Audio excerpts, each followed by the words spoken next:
محمد بن خالد القوانی، یہ خود اللہ کے ولی ہیں، یہ کہتے ہیں کہ میں کچھ مسائل لے کر آپ کے پاس گیا، جا کے ان سے پوچھوں گا، ان سے کچھ ان مسائل پر بحث مباحثہ ڈسکس کروں گا میں جا کر۔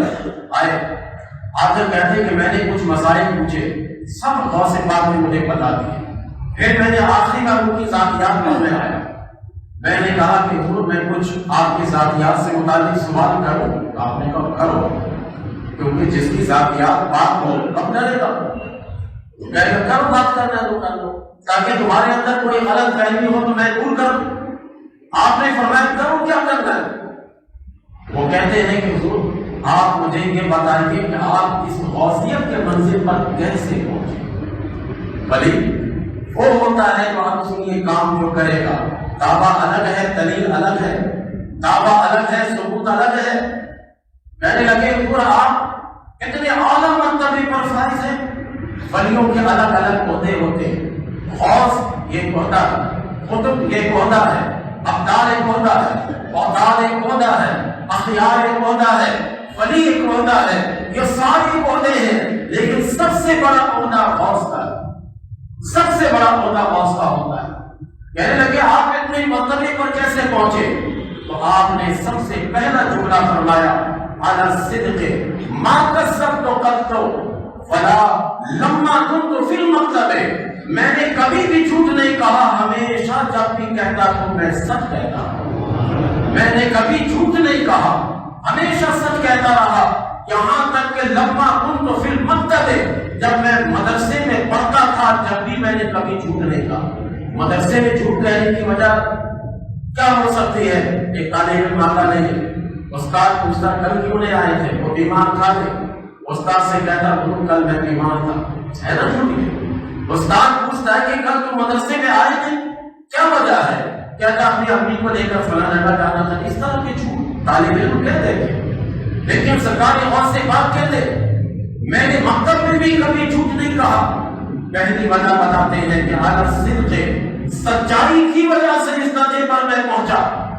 اب دوسری وجہ بتانے کے لیے چل رہے، 18 سال کی عمر ہے، کہتے ہیں ہمارے ساتھی کچھ تھے تو میں ان دوستوں کے ساتھ قریب ایک گاؤں میں جانا چاہتا تھا تاکہ وہاں کی پرفضا ماحول میں جاؤں اور تازہ ہوا لوں اور کھیل کود کروں، جو ایک عام طور پر ہوتا ہے۔ کہتے میں اپنے ساتھیوں کے ساتھ نکلا ہی تھا کہ میرے پیچھے ایک بیل آیا، بیل مادہ ہو تو گائے کہتے ہیں اور نر ہو تو اس کو بیل کہتے ہیں۔ بیل میرے پیچھے آیا اور آ کر بزبان فصیح مجھ سے کہنے لگا یا عبد القادر ما لہذا خلقت، اے عبد القادر جس کھیل کود کے لیے تم گاؤں جا رہے ہو اللہ نے تمہیں اس کے لیے پیدا نہیں کیا، اللہ نے تمہیں اس کھیل کود کے لیے پیدا نہیں کیا۔ میں حیران تھا، میرے دوست سارے حیران تھے کہ یہ جانور بیل اور اس طرح کا سواری فصیح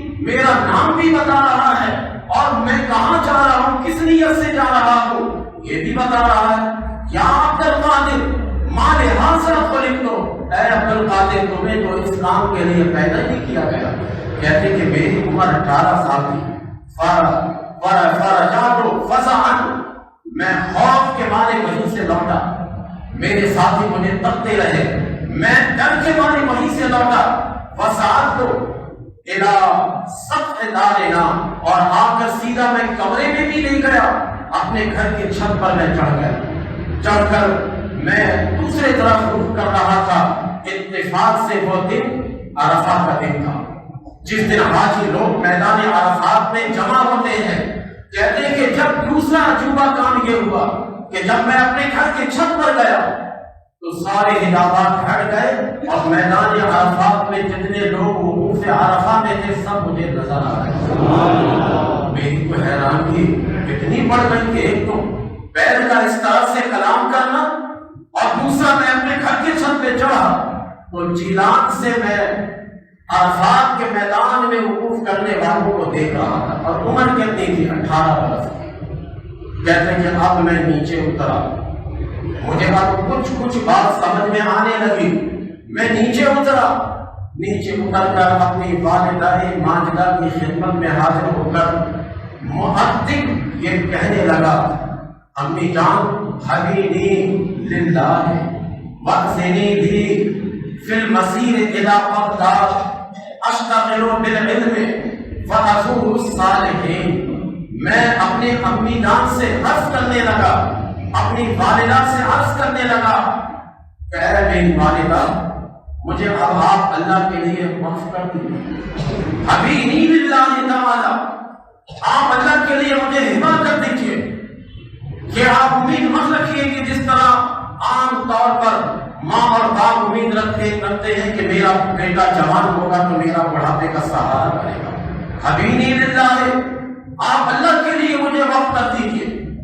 والدہ ٹکٹکی باندھ کر ان کو دیکھتی جا رہی ہے کہ میرا یہ بیٹا 18 سال کا، آج تو آپ جس ماحول میں بیٹھے، میں جس ماحول میں بیٹھا ہوں، 18 سال کا بچہ تو بڑا صحیح ہوتا ہے، وہ تو کمپیوٹر چلا لیتا ہے، ٹچ موبائل مجھ سے بھی زیادہ اچھا وہ چلا لیتا. آج کی بات نہیں ہے، یہ اس وقت کی بات ہو رہی ہے، سن 488 ہجری کی بات ہو رہی ہے کہ جب 18 سال میں بچہ صحیح طور پر سمجھداری بھی نہیں لاتا تھا. ایسا ماحول ہی نہیں تھا جیسے آج کل دور دراز دیہات میں نکل جائیں، 30 سال کا بھی آدمی ہو جاتا ہے، اس کے اندر اتنی عقل و شعور نہیں آتے. اس وقت کا تصور کیجیے، لیکن ماں تک ٹکٹکی باندھ کر دیکھ رہی ہے کہ میرا بیٹا کہ آج اس قدر اتنی پیاری پیاری باتیں کر رہا ہے. ماں اس کی بات کو سن کر کہنے لگی تو کہتا ہے حبیبی للہ عز و جل، میں نے وقف کیا. تو کہتا کہ بغداد میں علم حاصل کرنے کے لیے جانا چاہتا، میں نہیں جا سکتی. تو کہتا کہ میں بغداد میں جا کر صلحاء کی زیارت کرنا چاہتا ہوں، میں نہیں جا سکتے تھی. لیکن یہ بتا بیٹا، یہ سارے خیالات تیرے دل میں آئے کیسے؟ یہ بتا تو پہلے، یہ خیالات تیرے دل میں آئے کیسے کہ حبیبی للہ کہہ رہا ہے، وازنی لی فی المسیر الی بغداد کہہ رہا ہے، تیرے دل میں یہ خیالات کیسے آئے؟ بیٹا نے وہ دونوں باتیں سنا دیا. ماں کے آنکھوں میں آنسو آ گئے. فوراً ماں کھڑی ہوئی اور جا کر اپنے تجوری سے 80 دینار لے کر آتی اور کہتے بیٹا دیکھ، تیرے باپ کے وراثت میں یہ 80 دینار ہیں، 40 تیرے ہیں اور 40 تیرے بھائی سے. 40 تیرے دینار تیرے لیے ہے، میں اسے تیرے کرتے میں سی رہی ہوں، اور یہ بکری کے نیچے کا جو حصہ ہوتا ہے وہاں پر 40 دینار کو سی دیا. اب ماں نے کہا کہ بیٹا بغداد کسی قافلے کے ساتھ جانا، تنہا نہ جانا. سرکار غوث پاک کہتے ہیں کہ ایک چھوٹا سا قافلہ تیار ہوا. میں نے ماں کو آ کر بتایا. ماں نے کہا بیٹا پہلی بات یہ مجھے اجازت دے کہ میں کچھ دور تک تجھے قافلہ میں چھوڑنے کے لیے جاؤں. ماں کی ممتا ذرا سوچیے تو صحیح نا، ہمیشہ ہمیشہ کے لیے ماں الوداع کہنے آ رہی ہے. ماں کے آنکھوں میں شفقت مادری کی وجہ سے آنسو ہے. سرکار غوث پاک پیچھے پیچھے چل رہے ہیں. اس دور جانے کے بعد کہتے بیٹا جا، تجھے میں نے اللہ کے حوالے کیا. جا بغداد میں تو جانا چاہتا ہے، تو بزرگوں کی زیارت کرنا چاہتا ہے، تو علم دین حاصل کرنا چاہتا ہے، جا جا تو میں نے تجھے اللہ کے حوالے کیا. کر کے ماں وہیں پر آنکھوں سے آنسو گراتے ہوئے کھڑی ہوئی. سرکار غوث پاک یہ بیان کرتے ہیں جب تو کہتے ہیں محمد بن قائد الاوانی کہ سرکار غوث پاک کی آنکھوں میں بھی آنسو بیان کرتے ہوئے کہ میری ماں سے میری ملاقات وہ آخری. میری ماں نے کہا بیٹا جا، آج کے بعد سے قیامت کے دن پھر تیری میری ملاقات ہوگی. آج میں نے جتنا تجھے دیکھنا تھا دل بھر کے میں نے دیکھ لیا. آج تو نے جتنا دیکھنا ہے اپنی ماں کو دل بھر کے دیکھ لے تو. اس کے بعد بیٹا میری وصیت پر عمل کرنا ضرور، کبھی جھوٹ مت کہنا. ماں نے کیا کہا بیٹا میری وصیت پر عمل کرنا اور کبھی جھوٹ مت کہنا. سرکار غوث پاک کہتے ہیں کہ ہم چلے. جب چلے تو راستے میں اچانک 60 گھڑ سوار رہزن ہمارے قافلے کو چاروں طرف سے گھیر لیا اور سب کو ایک ایک کر کے ڈوبتے چلے گئے. سب کے پاس باری باری آئے، ڈوبتے چلے گئے. میرے پاس ایک رہزن آیا، آ کر کہنے لگا یا فقیرو ماما کا فقلت اربعون دینار. میرے پاس میں ایک رہزن آیا اور آن کر کہنے لگا اے فقیر تیرے پاس کیا ہے؟ آپ نے کہا کہ میرے پاس 40 دینار ہے۔ وہ سوچنے لگا کہ 40 دینار جس کے پاس وہ اس طرح سننا پڑے گا، وہ سمجھا کہ یہ مذاق کر رہے ہیں، چلا گیا رہزن چلا گیا۔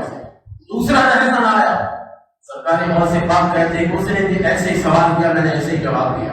اب دونوں مل کر اپنے سردار کے پاس گئے، سردار سے جا کر کہنے لگا کہ ایک 18 سال کا نوجوان ہے، وہ کہتا کہ میرے پاس 40 دینار ہے، لیکن ہم نے تلاش کیا تو مل نہیں رہا، لیکن ہے نہیں اس کے پاس، لیکن وہ کہتا کہ 40 دینار ہے۔ وہ اپنے سردار سے یہ دونوں رہزن کہنے لگا کہ اس کے چہرے کو دیکھ کر ہمارا دل گواہی دیتا کہ وہ کہہ سچ رہا ہے اس کے پاس 40 دینار، اگر آپ کہیں تو ان کو بلا لیں۔ سردار نے کہا بلا لو۔ سردار کے سامنے جب آپ گئے، کہنے لگا یا فقیرو ماں کا، اسے کہنے لگا اے فقیر بتا تیرے پاس کیا ہے؟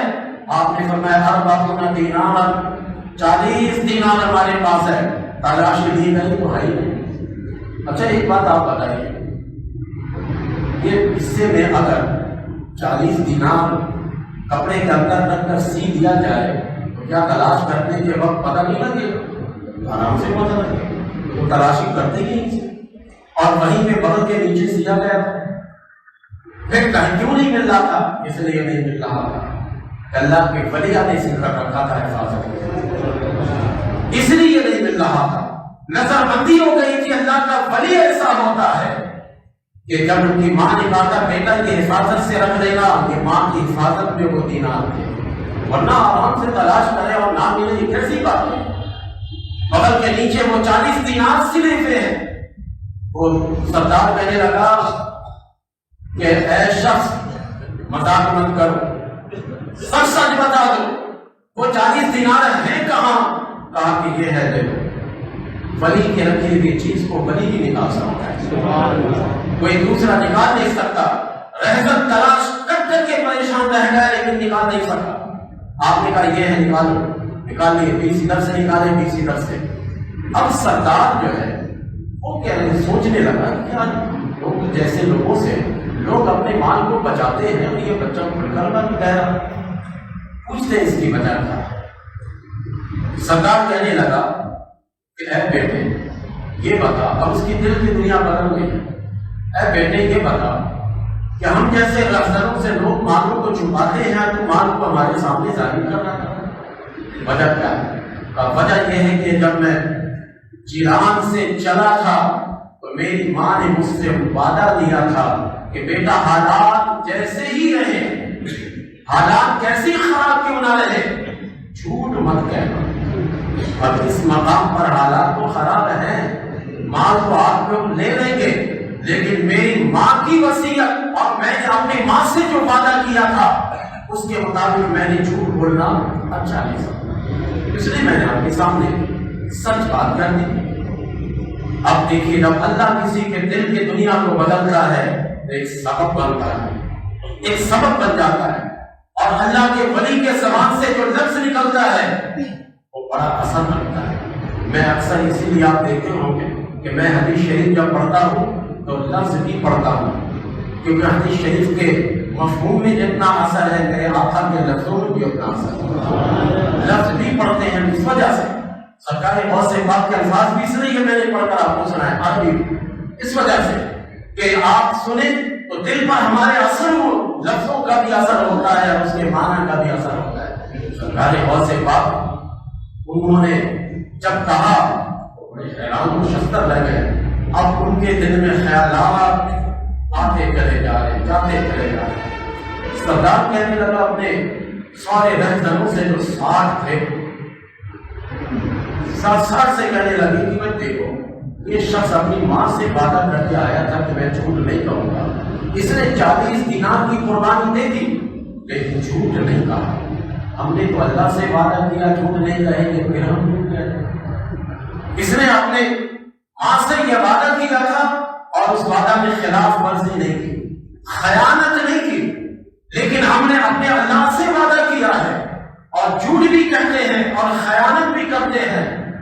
چنانچہ آنے واحد میں اس سردار کے دل کی دنیا بدلی، وہ اپنے کرسی سے نیچے آیا اور آ کر غوث پاک جو ابھی 18 سال کے مکتب پڑھنے کے لیے جا رہے ہیں گر کر کہنے لگا ہمیں توبہ کراؤ، میرے سارے ساتھی کو توبہ کراؤ، یہ 60 میرے ساتھی جو ہے اس کا سردار پہلے میں تھا، اب توبہ کے بعد اے میرے بیٹے اب تم سردار ہو جاؤ، اب میری جگہ پر تم بیٹھ جاؤ۔